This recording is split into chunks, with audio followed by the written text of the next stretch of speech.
Saya izin share materi yang akan saya tampilkan buat teman-teman. Sebentar. Salah. Sebentar ya.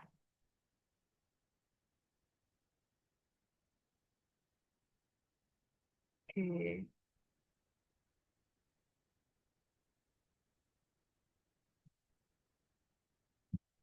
Purwakarta hujan atau di Sidoarjo sedang hujan kah? Sidoarjo masih mendung, Kak. Mendung ya, di sini Ya. hujan. Oke. Sip. Udah guluduk teh. Guluduk. Di Bandung mah hujannya ageng, hujannya besar sekali. Oke. Ini screen-nya udah ada ya.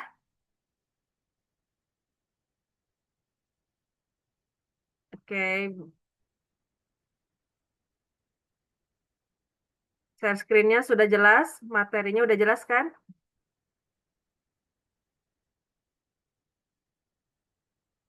Kita ke. Oke, ini topik diskusi kita. Satu, benarkah 2025 tahun karma? Dan bagaimana energi 2026? Yang kedua, bagaimana kita selaras pikiran dan tubuh? Yang ketiga, selaras dengan semesta. Dan yang keempat, nanti kita ada meditasi selaras sebentar. Jadi ini topik diskusi kita yang akan kita bahas sore kali ini. Benarkah 2025 ini tahun karma? Mungkin teman-teman kalau yang aktif di Instagram, banyak banget kreator spiritual yang apa ya, yang bilang katanya 2025 ini tahun karma. Benar nggak sih tahun karma? Nah, para kreator spiritual banyak ramai memperbincangkan 2025 adalah tahun karma. Jawabannya bisa iya dan juga bisa tidak. Karena kalau berbicara karma, sejatinya setiap hari pun kita akan menuai karma. Baik karma baik ataupun karma buruk. Mungkin di tahun 2025 banyak dirasakan oleh sebagian orang sebagai tahun yang banyak batu sandungan. Nah, sebenarnya di tahun 2025 ini, jika kita hitung secara numerologi, itu menginjak di angka 9. Yang sebetulnya 9 itu adalah energi pembersihan dan energi spirit. Jadi kalau kata teman-teman kreator spiritual yang lain memperbincangkan katanya 2025 ini ada tahun karma. Nah, jadi kalau dihitung dari numerologi memang menginjak di angka 9. Nah, 9 itu bukan tahun karma ya, sebetulnya tahun pembersihan.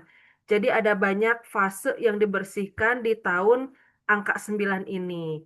Nah, contohnya kayak kemarin waktu pas kita habis kemerdekaan ya, itu bulan Agustus, Indonesia mengalami aksi demonstrasi yang besar-besaran dan katanya lebih besar daripada tragedi 98 katanya ya.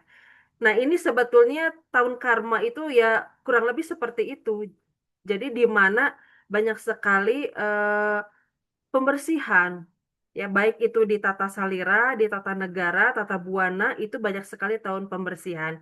Dan kemarin juga di Aceh, di Sumatera itu banyak sekali saudara kita mengalami musibah. Jadi itu yang dikatakan sebagai tahun pembersihan. Namun kalau kita berbicara karma, sebetulnya setiap hari itu kita akan mendapatkan karma. Kadang kita kalau mendengar kata karma, yang di pikiran kita, wah, karma itu pasti karma buruk gitu ya. Karma itu pasti yang jelek atau yang negatif. Padahal sebetulnya enggak. Karma itu bisa karma baik, bisa juga karma buruk. Dan itu setiap hari pasti mengiringi kehidupan kita, membersamai kehidupan kita.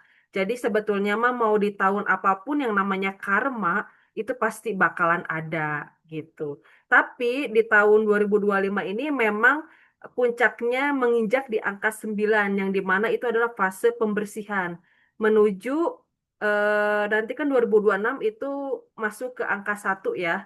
Jadi akan ada fase awal gitu, kayak ngerestart lagi gitu. Oleh sebabnya, mengapa di tahun 2025 ini terasa sekali kerikil dalam kehidupan ya. Jadi memang sedang meriset di tahun 2025 itu. Lalu bagaimana dengan energi 2026? Yang sudah saya sampaikan tadi, kalau dalam numerologi 2026 itu menginjak angka 1. Satu itu simbol permulaan, kesatuan, tunggal, keteguhan atau keyakinan, pencapaian, dan kemuliaan. Jadi kalau eh, kayak HP gitu ya, ketika HP itu banyak apa namanya sudah ngeheng dan sudah banyak memori, itu kan pasti kita membersihkannya atau kita mereset setelan pabrik gitu. Nah, sama dalam energi juga begitu. Makanya di tahun 2025 ini banyak sekali eh, apa namanya perbaikan supaya kita itu kembali lagi ke setelan pabrik gitu. Ini mengapa saya membuat acara seperti ini. Itu sebetulnya saya ingin menyampaikan bahwa di tahun 2026 ini saya punya optimis dan keyakinan sepertinya akan ada banyak perubahan positif bagi siapapun, bagi siapapun yang apa ya, yang dia mulai aware dengan kehidupannya itu akan ada perubahan positif. Makanya di acara ini saya ingin menyampaikan hal seperti ini karena ada sebuah apa ya, ada sebuah kayak keyakinan bahwa siapapun yang berusaha sedang aware terhadap dirinya sendiri itu akan mengalami perubahan yang lebih positif di tahun 2026.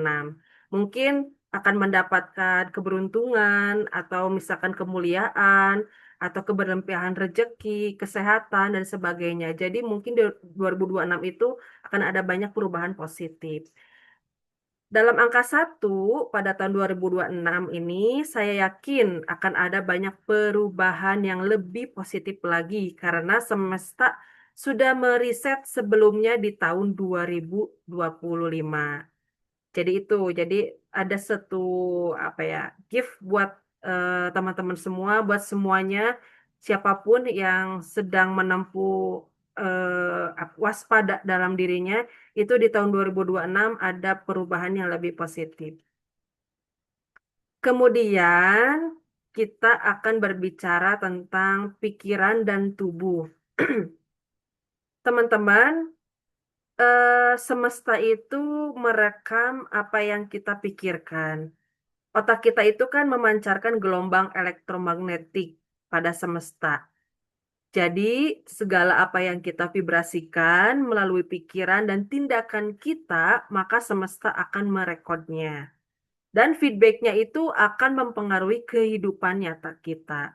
Jadi, misalkan kalau kita, mohon maaf, misalkan pikiran kita itu selalu, apa namanya, selalu negatif, atau misalkan tidak optimis, atau misalkan kita selalu mengumpat atas diri kita, itu semesta merekod, semesta merekamnya. Nah, nanti ketika semesta sudah merekamnya, itu akan feedback itu akan kembali ke kita. Karena semesta itu ibarat memori atau database maha besar. Teman-teman bayangin, database maha besar yang sudah Tuhan ciptakan. Memorinya sudah ratusan triliun gigabyte mungkin ya, karena menampung semua memori makhluk hidup. Jadi semesta itu adalah database ya. Jadi ketika kita nge-save data kita, kalau yang banyak virusnya, itu akan merusak pada apa namanya, pada sistem tubuh kita. Ya, karena segala sesuatunya itu terkoneksi dengan lautan informasi dalam sebuah dimensi ruang dan waktu. Ya. Kemudian, jadi itu semesta itu intinya merekam apa yang kita pikirkan. Kemudian, tubuh manusia adalah kecerdasan. Dalam ajaran leluhur Nusantara, tubuh adalah kendaraan dan teknologi tercanggih yang Tuhan berikan kepada manusia. Sebab tubuh manusia adalah miniatur dari semesta. Jadi sebetulnya tubuh kita itu adalah AI yang paling canggih, yang sudah diciptakan langsung oleh Sang Maha Pencipta. Jadi tubuh kita tuh ada AI-nya. Dan kenapa tubuh dan pikiran ini sinkron? Karena kedua-duanya itu saling melengkapi. Pikiran dan tubuh adalah salah satu kesatuan utuh yang memberikan efek luar biasa kepada kehidupan kita.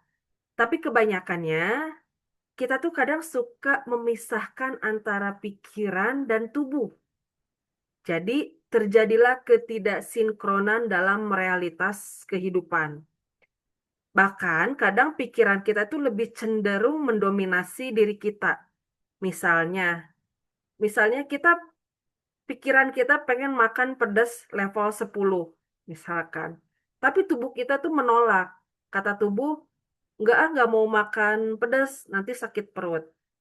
Tapi tubuh kita, maaf, pikiran kita karena dengan egonya tetap saja makan pedas level 10 misalnya. Alhasil ketika tidak sinkron, itu malah menjadikan sakit gitu. Jadi itulah kenapa pikiran dan tubuh itu harus satu kesatuan. Karena pikiran itu bisa menyebabkan penyakit dalam tubuh. Karena ternyata menurut riset 90% penyakit tubuh itu berasal dari pikiran gitu. Jadi memang leluhur kita itu mengajarkan bagaimana harus selaras pikiran dan tubuh. Lalu kemudian bagaimana kita selaras dengan semesta.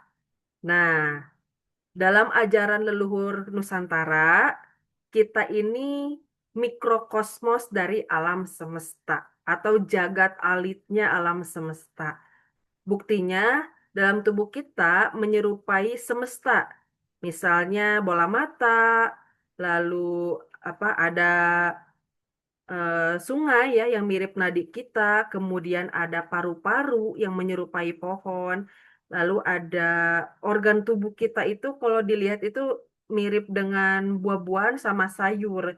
Contohnya kayak lambung mirip sama waluh gitu ya, waluh. Terus apa namanya otak kita kadang mirip sama brokoli.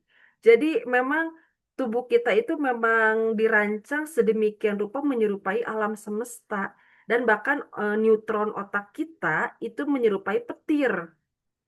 Ya, karena memang dalam otak kita itu sumber listrik, jadi memang menyerupai petir. Nah, ini adalah tanda dari keesaan dan kekuasaan dari Tuhan. Tapi juga jadi kesadaran buat kita bahwa ternyata tubuh kita atau mikrokosmos ini memang bagian dari semesta. Jadi kalau misalkan ada semesta yang lagi rusak, itu akan mempengaruhi tubuh kita. Contoh ini eh, kayak kita berkaca kasus banjir bandang kemarin di Aceh ya dan di Sumatera. Ini kenapa kok bisa sampai parah begitu? Apakah ada dampaknya buat tubuh manusia? Jelas ada. Itu bisa mempengaruhi saluran darah, saluran nadi, urat, itu bisa mempengaruhi. Karena apa? Ketika kita mengotori lingkungan, ketika kita merusak lingkungan, mencemari lingkungan dengan zat-zat yang kimia, lalu membuang sampah sembarangan dan sebagainya, itu bisa merusak tubuh kita, gitu. Alhasil ketika eh, kebiasaan itu kita lakukan, nanti alam itu akan rusak dan dampaknya ke kita juga. Jadi itulah kenapa kita itu harus selaras dengan semesta. Karena kita adalah bagian dari mikrokosmos tadi. Kemudian semesta adalah sistem dari Tuhan. Nah, oleh karenanya, karena dia sistem, makanya di semesta banyak sekali hukum-hukum semesta. Misalnya ada eh, hukum kesatuan, lalu ada hukum sebab akibat, kemudian ada hukum vibrasi, kemudian ada hukum tindakan, hukum kompensasi, tarik-menarik, hukum gender, dan sebagainya. Jadi, karena dia sifatnya sistem, semesta itu pasti memiliki yang namanya hukum-hukum semesta. Mungkin kayak tadi di awal ya, kita ngomongin karma. Nah, jadi karma ini sebetulnya adalah sistem semesta. Sistem yang mana? Bisa jadi dia itu adalah sistem hukum tindakan, hukum sebab akibat, hukum tarik-menarik. Jadi sebetulnya karma itu adalah sistem. Dan dia itu ada. Cuman mungkin bahasanya aja yang berbeda gitu. Dia itu ada. Jadi semesta itu adalah sistem. Dan segalanya itu akan terkoneksi gitu.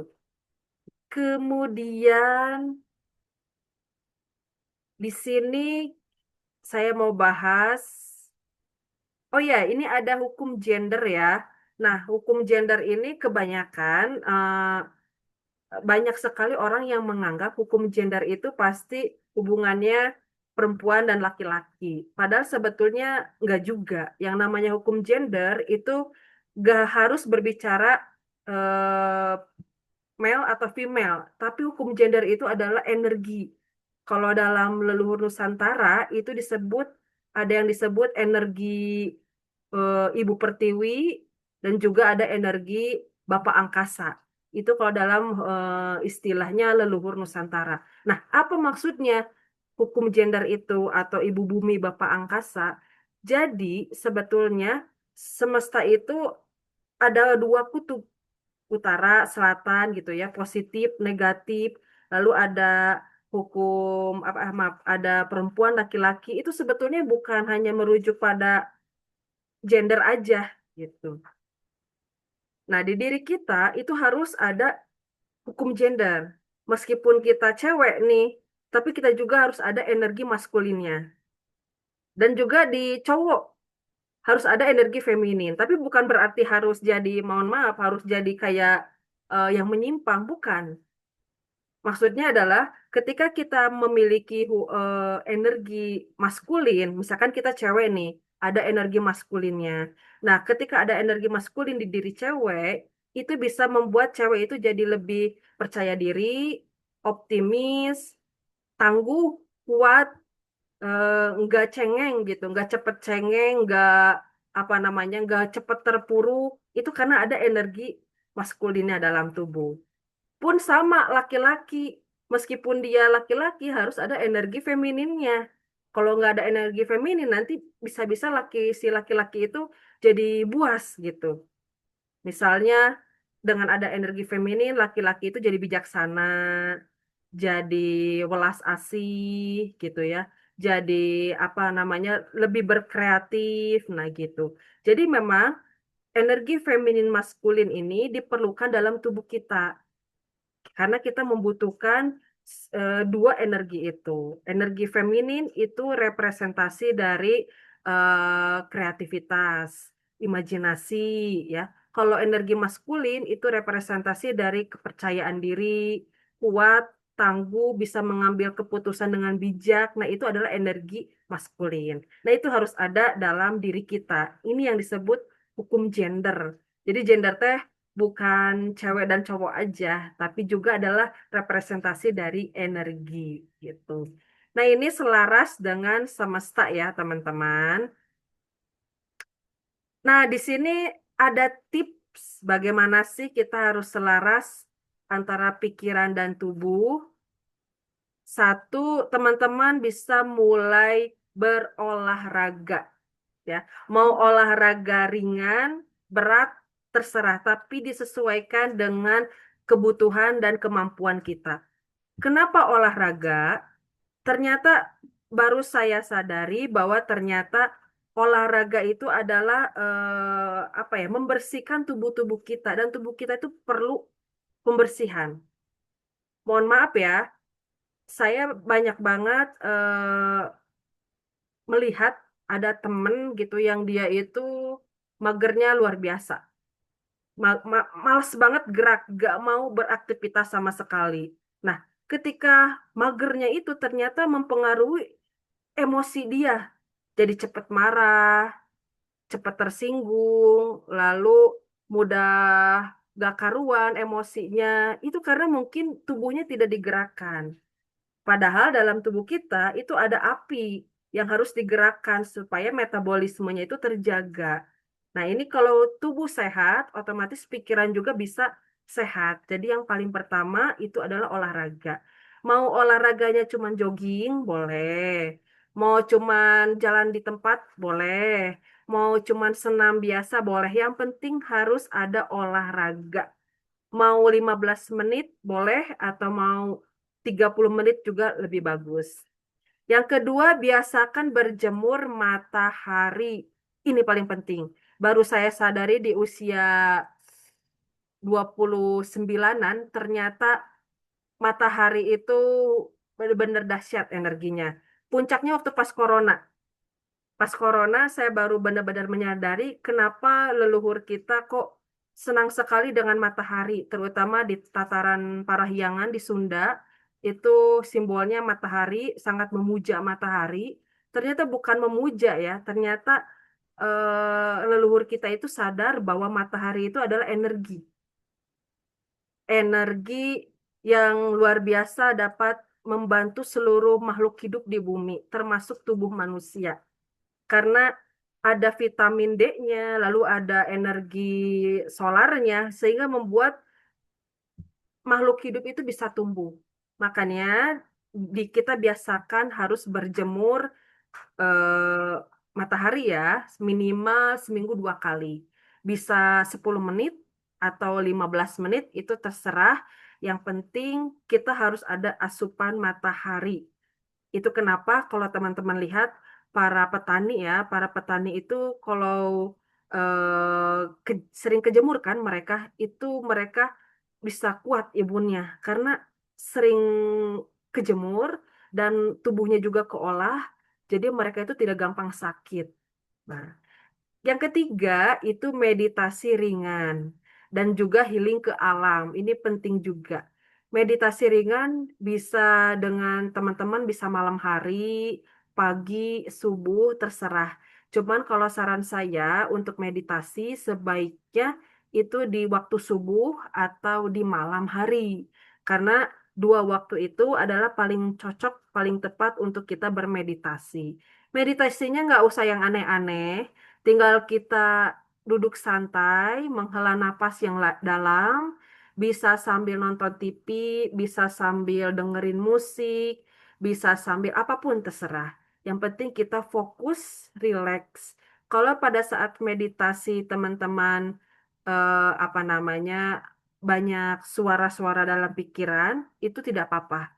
Lanjutkan saja, yang penting teman-teman bisa meluapkan segala apa yang ada dalam benak teman-teman sampai nanti menemukan titik fokus. Ya gitu. Jadi, 3 tips ini bisa dijalankan oleh teman-teman untuk menyelaraskan pikiran dan tubuh. Ya, jadi nggak usah yang aneh-aneh dulu. Yang penting 3 hal ini dulu aja. Olahraga sebagai pembersihan tubuh, jemur matahari untuk menyehatkan tubuh, meditasi untuk menyehatkan pikiran. Jadi 3 dulu aja. Nggak usah tips-tips yang banyak-banyak, 3 aja dulu. Kemudian, sebentar. Kemudian, tips selaras dengan semesta. Nah, kalau tadi pikiran dan tubuh, sekarang selaras dengan semesta. Satu, teman-teman biasakan kalau berdoa itu hal-hal yang positif. Maksudnya gimana? Apakah kita nggak boleh berdoa misalkan pada saat sholat atau sembahyang ke Tuhan? Apakah kita tidak boleh mengeluh kehidupan kita misalkan teh? Boleh aja dan sah-sah saja karena memang sumber kekuatan kita kan hanya Tuhan gitu ya. Tapi kalau kita ngeluh terus kepada Tuhan rasanya malu gitu karena Tuhan itu kan sudah memberikan keberlimpahan yang luar biasa kepada kita. Mulai dari napas, rezeki napas kan paling besar ya. Mulai dari napas, sehat, lalu kita bisa makan, itu kan rezeki yang luar biasa. Nah, jadi maksudnya usahakan ketika kita berdoa itu lebih ke afirmasi positif ya. Afirmasi positif, bukan proposal. Misalnya Ya Tuhan, saya pengen kaya, gak mau tahu, pengen sebulan penghasilan saya 1 miliar misalnya. Sedangkan kita apa hanya misalkan maaf kata misalkan kita pendapatan kita hanya UMR misalkan, tapi minta ke Tuhan ini 1 miliar misalnya, kan itu jelas enggak sinkron. Jadi kita yang lebih baik yang realistis aja, afirmasi positif. Ya Tuhan, lancarkan rezeki saya, lancarkan urusan sehatkan saya yakin saya bisa, saya mampu, kuatkan saya, selamatkan saya dimanapun saya berada. Minimal gitu aja. Jangan terus proposal kepada Tuhan, gitu. Jadi kayak ibarat mah tukang ngamen gitu. Orang lagi makan, ada tukang ngamen, genjreng-genjreng gitu. Kan kadang kita suka kesal. Nah, sama kita juga pada saat berhadapan dengan Sang Maha Pencipta, datanglah kita dengan sukacita, dengan kebahagiaan. Karena walaupun kita lagi banyak masalah, Tuhan tahu apa yang sedang dialami oleh kita. Tapi kalau kita datangnya dengan sukacita, Tuhan itu akan mudah memberikan jalan.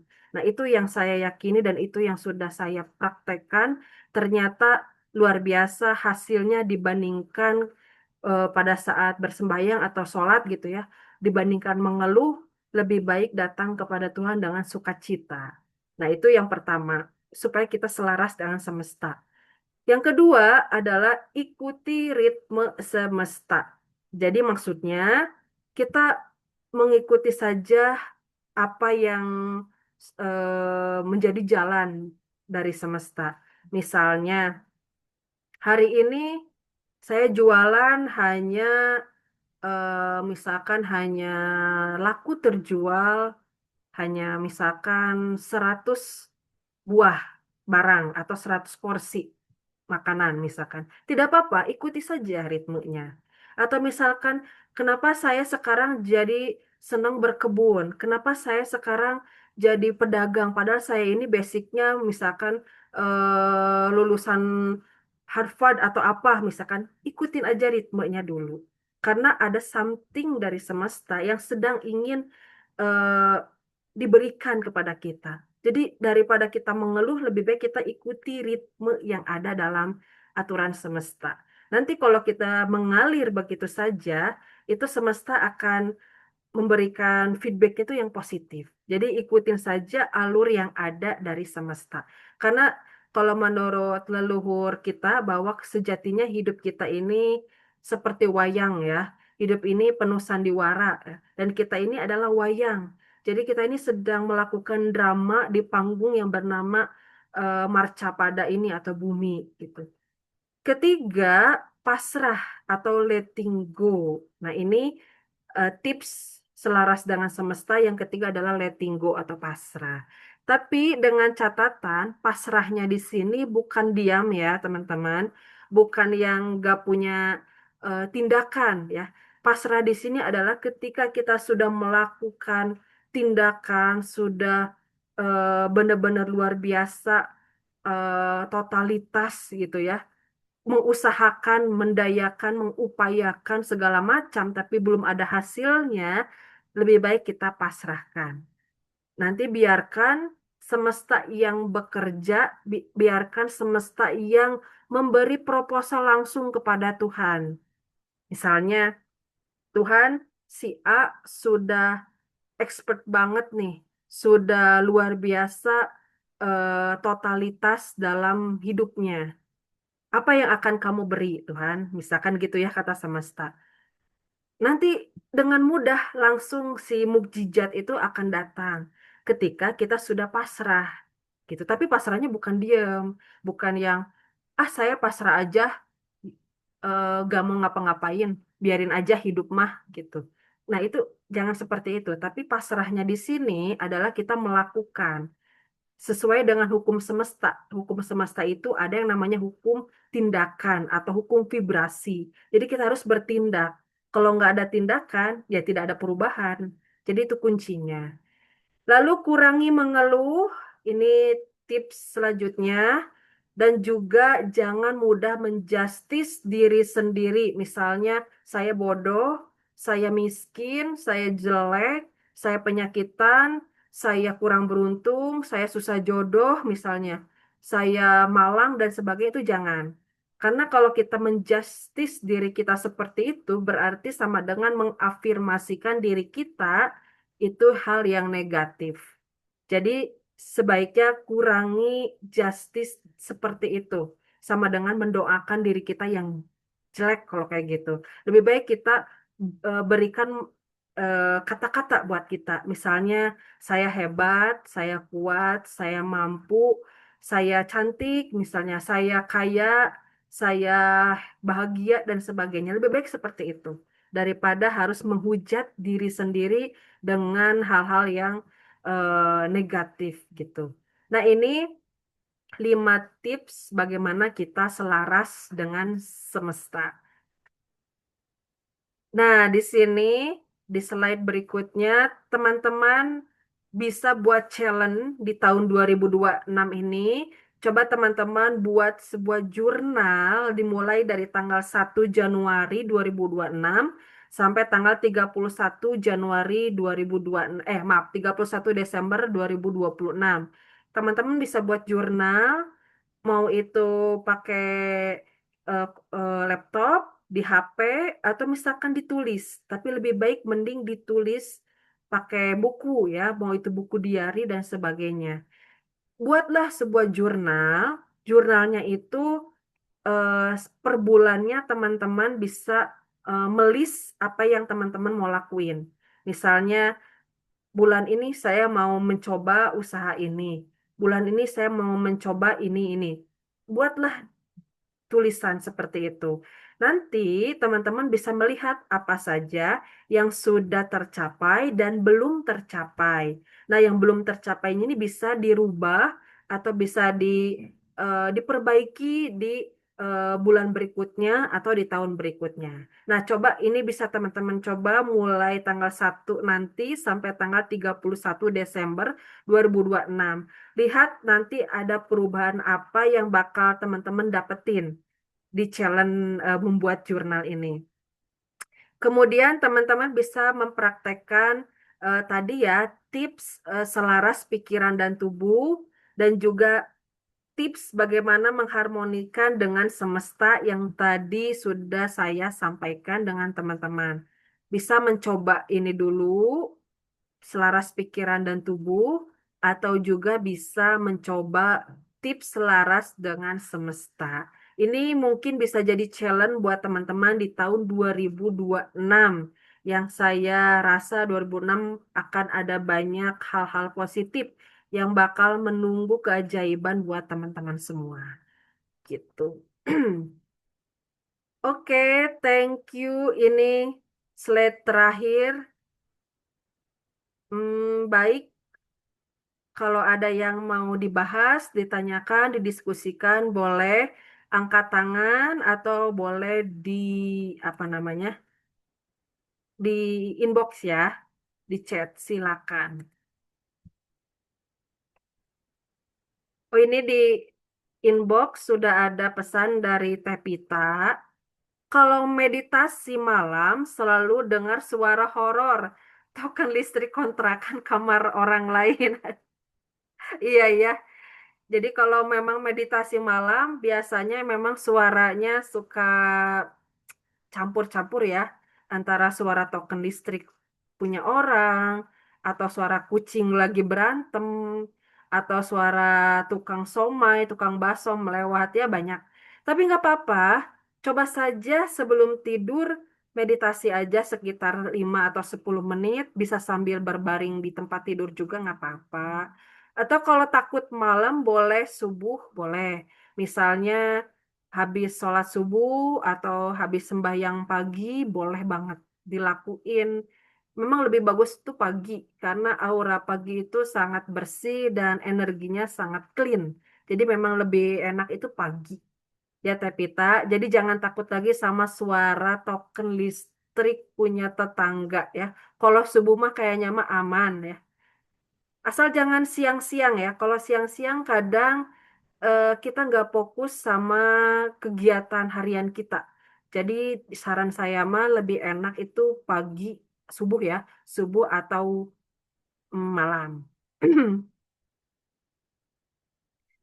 Kalau mental kaya mah harusnya denger token gitu langsung kita isi ya teh. Iya dong. Cuman mungkin lagi nggak ada dana kali ya tetangganya. Nggak apa-apa.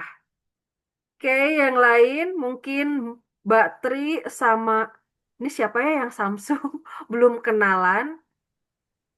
Selamat Kak, sore Bapak Samsung. Kok Bapak halo. Samsung? Selamat sore Bapak. Dengan siapa ya?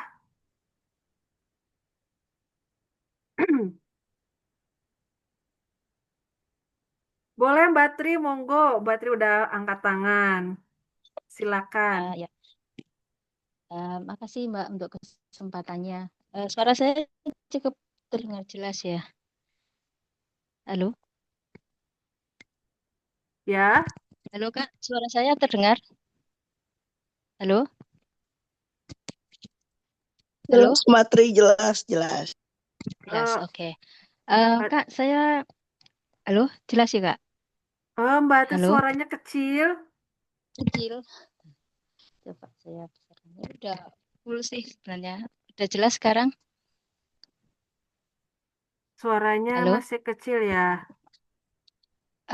Atau saya tulis di chat aja ya Kak? Ya, Saya tulis di chat. boleh, boleh. Silakan di chat. Oke. Ya, selagi nunggu Mbak Tri sedang mengetik, bagi yang mau bertanya lagi, mangga silakan. Mungkin dari Bapak ini Pak Samsung teh siapa ya namanya? Monggo Bapak, barangkali ada yang mau didiskusikan. Em, Kata Tepita bukan tetangga teh tapi saya yang isi. Iya, monggo Tepita, barangkali ada yang mau ditanyakan, silakan. Salam kenal, saya Omar dari Depok. Salam kenal Bapak Omar. Terima kasih ya sudah hadir di Room Sundaniverse ini. Silakan, mungkin Bapak Omar ada yang mau didiskusikan, disampaikan, ditanyakan, boleh. Mumpung ini kelasnya private, ya. Jadi nggak usah malu-malu. Nanti materinya saya share ya buat teman-teman. Barangkali teman-teman perlu materi buat bahan bacaan, boleh.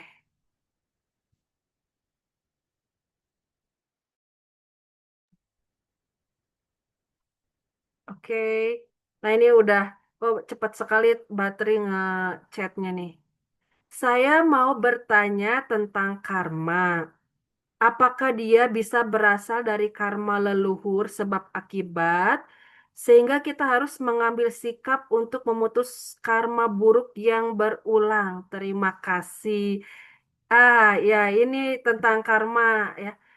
Jadi, apakah kita bisa dapat karma dari leluhur? Jawabannya adalah iya, bisa sekali.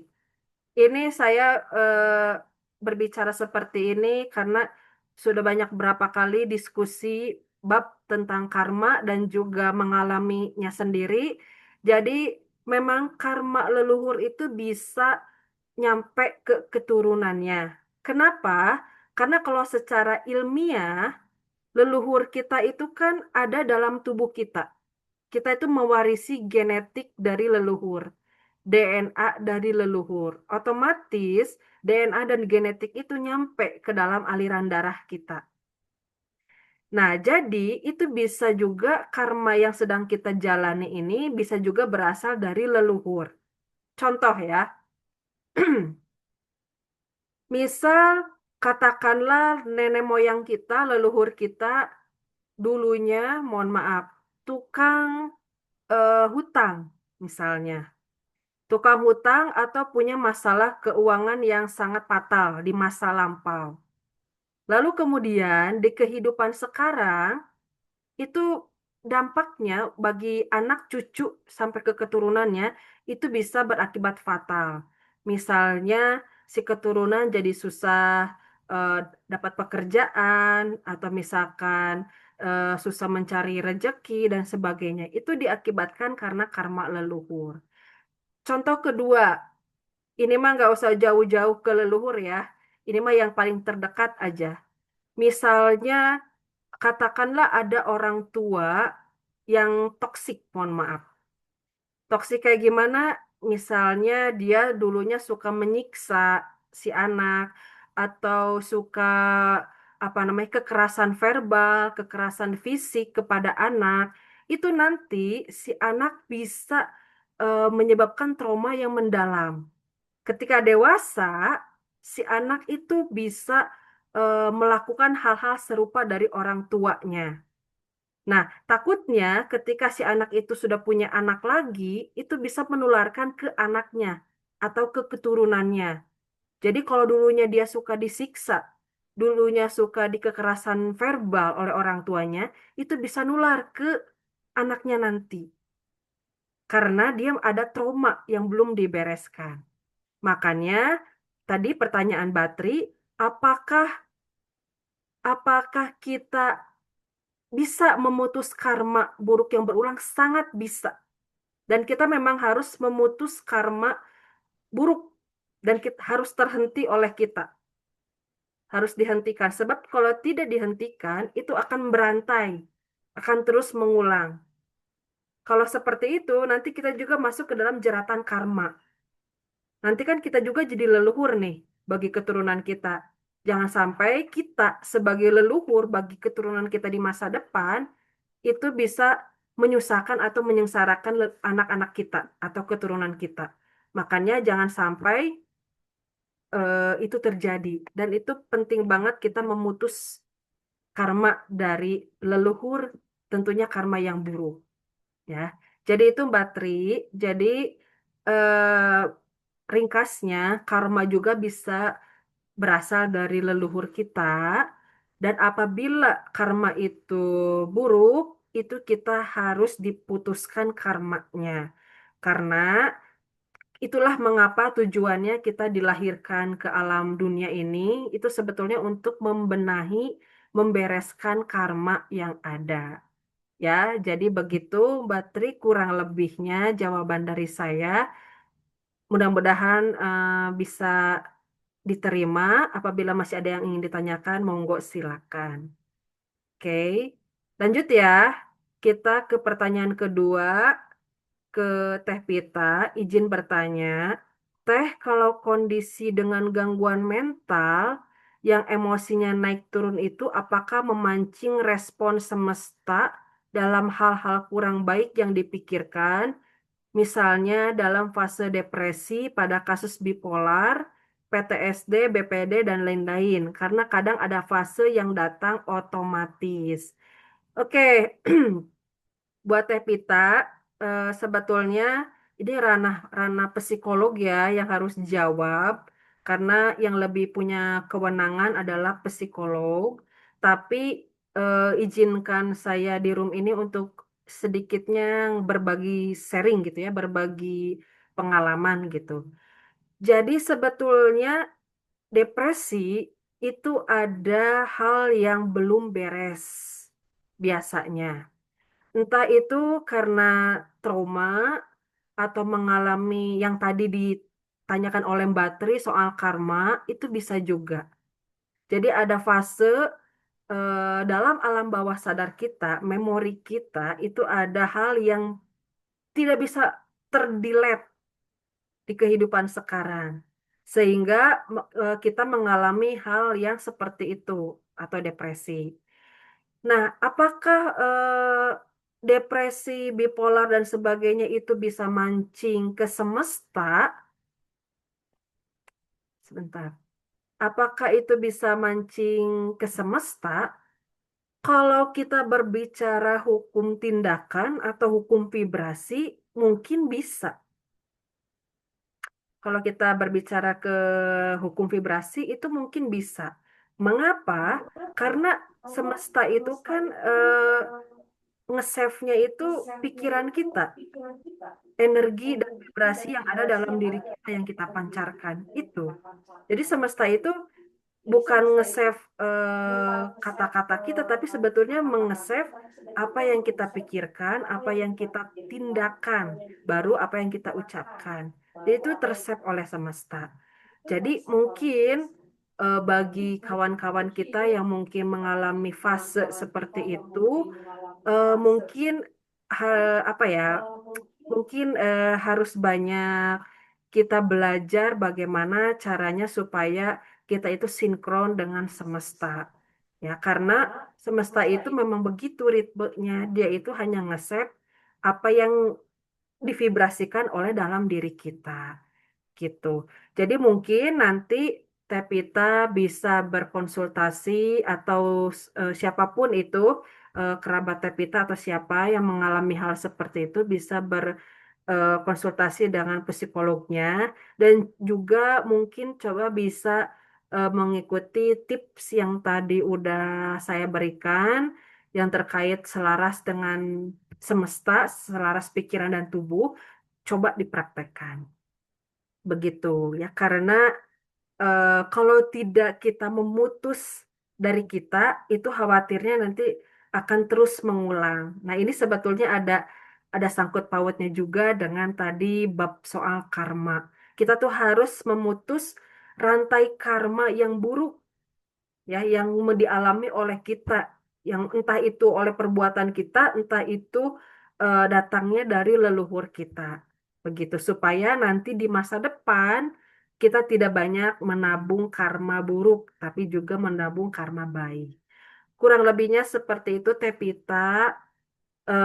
Mohon maaf kalau kurang jelas atau kurang apa ya, kurang sempurna jawabannya karena ranah psikolog itu mah ya. Tapi mudah-mudahan kebantu jawabannya gitu. Baik, makasih sama-sama. Yang lain, monggo. Ini ada Om Ibong, monggo. Barangkali ada yang mau bertanya, baru masuk ya. Atau Pak Samsung, Pak Samsung. Enggak, ada yang mau ditanyakan? Boleh, silakan.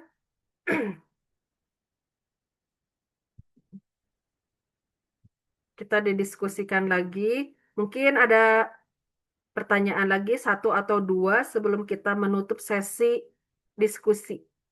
Ya, karena bentar lagi mau maghrib juga. Ya, satu atau dua pertanyaan, mangga.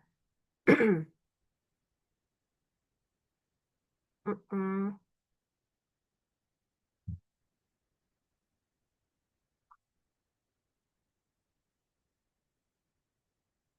Kadang memutus karma itu juga menyakiti diri sendiri. Tapi setelah itu lega ya, saya sendiri pernah mengalami. Bentar-bentar Batri ini menyakiti diri sendirinya kayak gimana? Kalau menyakiti apa ya, merusak tubuh misalkan apa kayak jambak-jambak gitu atau menyayat tangan kan itu sakit ke Mbak Tri. Mudah-mudahan menyakitinya bukan yang seperti itu ya. Wah, Mudah-mudahan bukan kayak gitu deh. kayak tindakan menyakitinya.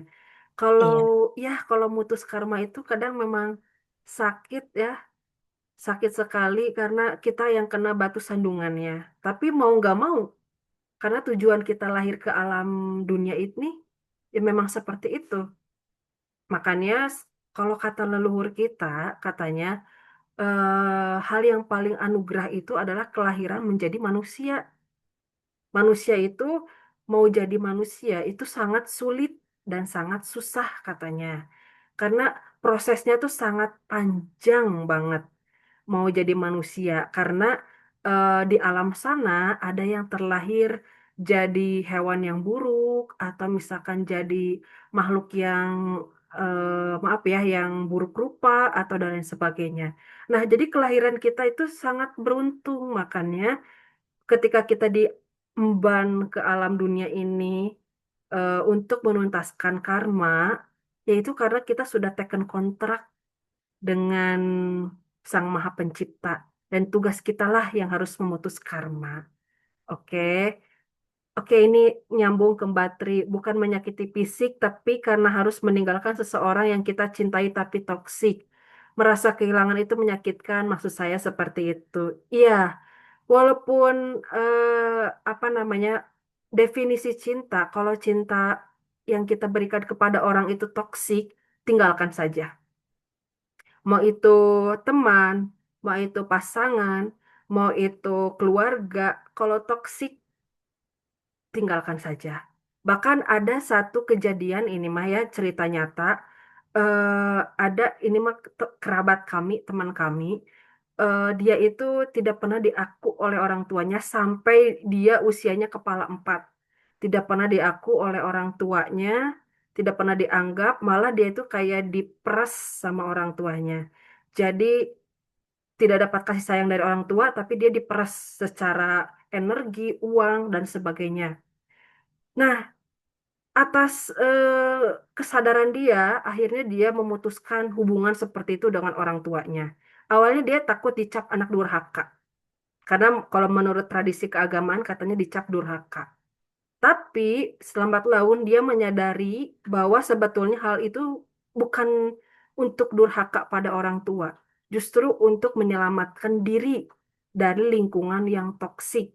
Karena sejatinya manusia atau setiap anak lah itu punya jiwanya masing-masing, dan berkaitan jiwa atau roh itu yang memiliki adalah Tuhan. Jadi apapun itu, kalau yang sifatnya toksik, cut aja.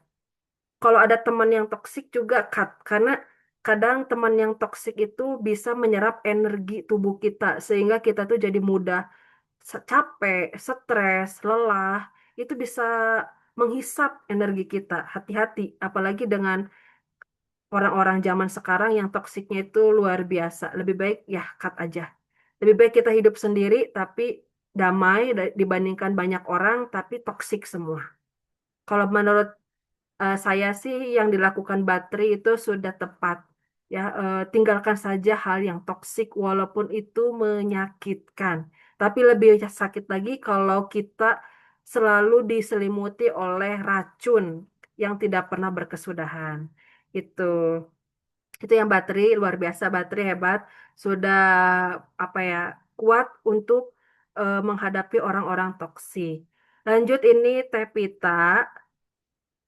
Saya izin bertanya lagi, maaf, apakah bedanya prasangka buruk dengan firasat? Kadang kita sudah ada firasat, tapi kita malah jadi bilang ke diri sendiri, us gak boleh suujon. Nah, ini juga aku suka gitu, Tepita, ya. Jadi mungkin bukan prasangka buruk ya, mungkin itu mode mode Tepita survival gitu, mode awas. Karena kita itu kan dilengkapi mode kewaspadaan. Jadi kalau ada orang-orang yang mau nyerang ke kita, itu kita pasti awas atau waspada. Tapi pikiran kita pasti menjustisnya prasangka buruk. Padahal sebetulnya bukan prasangka buruk. Mungkin itu adalah metode kita untuk survival apabila ada ancaman dari luar gitu. Kalau firasat, biasanya firasat itu beda tipis dengan prasangka. Kalau firasat itu dia tuh cenderung tiba-tiba, dia tuh tiba-tiba, bukan yang dipikirkan, bukan yang dirasa-rasa, tapi tiba-tiba. Misalnya, Tepita padahal nggak lagi ngomongin apapun gitu ya, tapi tiba-tiba punya firasat, kok bentar lagi bakalan hujan badai misalnya. Padahal lagi nggak ngomongin hujan dan itu lagi cerah, tapi tiba-tiba aja di dalam pikiran Tepita, bentar lagi bakalan hujan nih. Aku harus siap-siap pulang takut hujan. Nah, itu firasat. Dan itu beda tipis biasanya dengan hati, maaf, dengan prasangka. Dan itu spontan kalau firasat itu. Nggak dipikirin. Beda kalau prasangka. Kalau prasangka itu pasti ada muatan. Misalnya, misalnya nih ya, misalkan aku ke Tepita Juli terus nih, misalkan.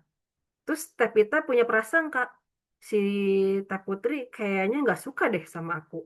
Si Teh Putri kayaknya ngomongin aku deh, soalnya dari tatapannya aja kayak yang sinis ke aku. Nah, itu prasangka. Karena apa? Karena ada muatan ada muatan yang sudah direkam oleh tubuh Tepita, yaitu adalah kondisi perilaku aku yang udah ketangkap sama Tepita bahwa si Teh Putri ini misalnya galak gitu atau gak suka sama Pita misalkan. Nah itu namanya baru itu namanya prasangka. karena sudah ada apa namanya sudah ada muatannya di awal. Beda dengan pirasat. Kalau pirasat itu tiba-tiba aja, nggak ada angin, nggak ada hujan, tiba-tiba langsung sek gitu. Itu baru pirasat. Nah itu kalau di dalam pirasat itu baru itu ada suara yang asli dalam diri kita, bukan suara pikiran, tapi suara asli gitu. Gitu ya Tepita.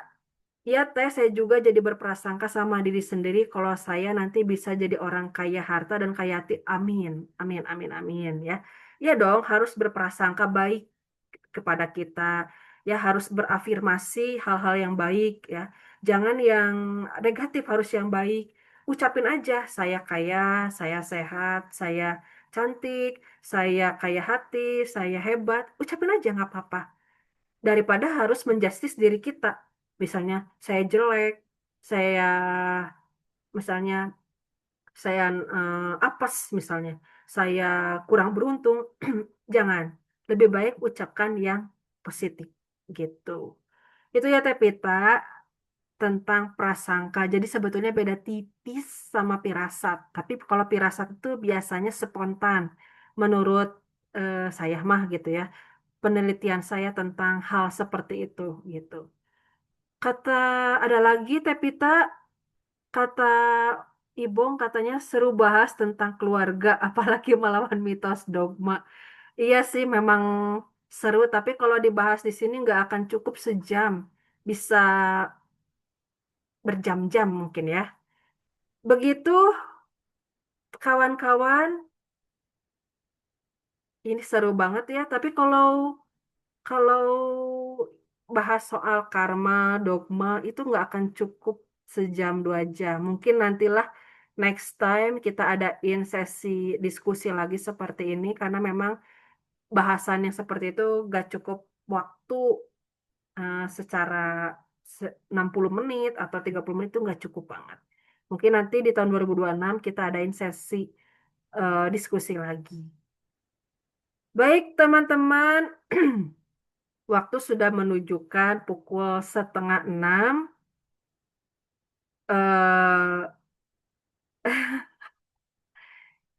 Iya teh nanti kudu nyebar proposal biar sesi diskusinya dapat sponsor. Iya amin ya nanti ya kita adain sesi diskusi lagi. Tapi mohon izin minta waktunya 1 menit buat teman-teman sebelum kita mengakhiri sesi diskusi ini. Alangkah baiknya kita merenungkan dulu, kita meditasi dulu sebentar. Siapkan tubuh teman-teman di tempat yang aman, nyaman, dan hari ini kita berafirmasi bersama. Semoga saya selalu diberkati keberlimpahan dari Yang Maha Kuasa, berlimpah kesehatan, sehat jasmani, sehat ragaku, sehat pikiranku, sehat tubuhku, lahir dan batinku, dan sehat rohku. Saya diberi berlimpah keselamatan dimanapun saya berada, di darat, di laut, di udara, dan dimanapun saya berada, saya dinaungi keselamatan. Saya berlimpah kebahagiaan apapun yang terjadi. Saya selalu senantiasa diliputi kebahagiaan. Hati saya bahagia, pikiran saya bahagia, saya selalu selaras, saya selalu kaya, kaya hati, kaya pikiran, dan apa yang saya lakukan berlimpah kebaikan. Dan saya selalu diberikan keberlimpahan berupa keberuntungan. Dimanapun saya berada, saya beruntung. Beruntung uang, beruntung pertemanan, beruntung kesehatan, beruntung apapun saya berlimpah keberuntungan. Saya siap menghadapi apapun yang terjadi karena saya meyakini Sang Maha Pencipta selalu bersama saya.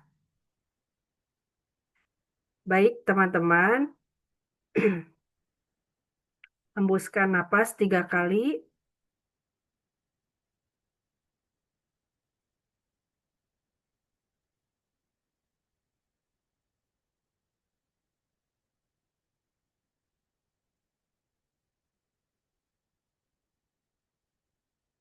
cukup.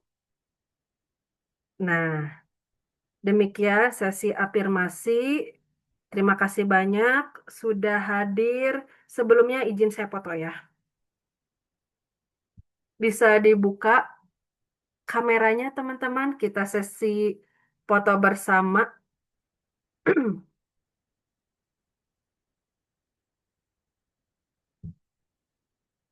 Tunggu, tunggu.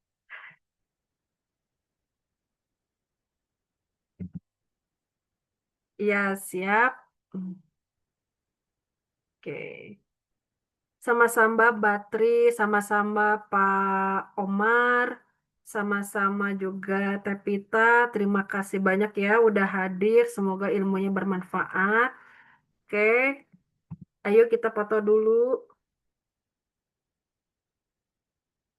Satu, dua, tiga. Lagi ya, satu, dua, tiga. Cakep. Makasih banyak ya teman-teman semua. Saya doakan semoga di tahun 2026 teman-teman semua berlimpah kebahagiaan, keselarasan, dan keselamatan dimanapun teman-teman berada. Oh ini Pak Omar, buka kamera, kita foto dulu ah. Sip. Baterai mau dibuka nggak? Saya apa aja Kak? Iya siap. Oke. Oke, selamat tahun baru 2026 teman-teman. Sampai jumpa lagi di Sundaniverse di acara serupa. Semoga teman-teman berlimpah kebahagiaan.